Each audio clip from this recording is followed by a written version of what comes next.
Fa Nikarakara hetsika iray natokana hampahafantarana ny tontolo ambanivohitra ny avy eo anivon'ny FIVMPAMA ny fikambanan'ny mpandraharaha malagasy ny sehatry ny fambolena sy ny fiompiana moa no avohitra bebe kokoa ao anatin'ity hetsika ity. Tato bavandro tsirakotondray ny Sara Stefana Razafy Mandimby. Ny 5 isanjaton'ny mponina malagasy dia miaina amin'ny fiompiana sy ny fambolena ary koa ny jono. Voakasika ao anatin'ireo avokoa ny tontolo ambanivohitra ary izay indrindra no nahatonga ny fivondronan'ny mpandraharaha malagasy hikarakara hetsika iray entina piroboroboana sy ampivelarana bebe kokoa ny sehampiarina eny ambanivohitra.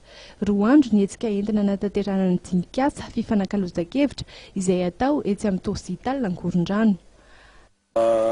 Ezaka tianay ho arindra mihitsy ny sehatry ny fambolena, ny fiompiana ary ny jono.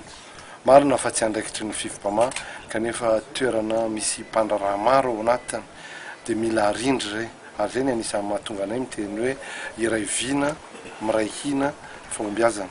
Ary mahita fa raha tsy atambatra daholo ny hery jerena aiza manomboka any amin'ny fambolena, any amin'ny sehatra voalohany dia mandalo ao anatin'ny hoe collecte dia mandalo ao amin'ny hoe acheminement zany hoe fitondrana ny entana, mandalo amin'ny emballage zany mandalo maîtrisena tsara aloha ny eto toerana marché local ujerentsika tsara tokony ujerena tsara samy mijery ny anjarany aiza ny toerana misy azy aby dia mba ho atao matianina mihitsiny ny isanambaratonga. Zay ny zavatra tiana ijerena dia fatarina amin'izay inona ny tokony tena vokatra atao.